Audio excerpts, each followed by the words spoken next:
అందరికీ నమస్కారం. నేను మీ లక్ష్మీనాగరాజు. మా హాస్పిటల్ ఫార్మసిస్ట్ నిన్న తిరుపతి వెళ్ళాడు. వస్తు ప్రసాదం తీసుకొచ్చాడు. లడ్డు అయితే చూసాంలే, కానీ ఫస్ట్ టైం అనమాట వడ అని చెప్పి తీసుకొచ్చాడు. చాలా పెద్దగా ఉంది. ఇప్పుడు తినాలి.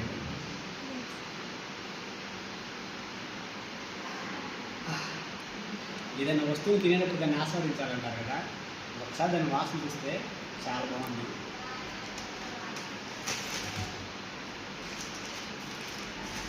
తను గిఫ్ట్గా తీసుకురావడం రెండో లడ్డు, పెద్ద లడ్డు, కళ్యాణం లడ్డు అంటారు దీన్ని. సహజంగా నడుచుకుంటూ వెళ్ళే వాళ్ళకి ఇచ్చే లడ్డు, కౌంటర్లో దొరికే లడ్డు వేరు, ఈ లడ్డు వేరు.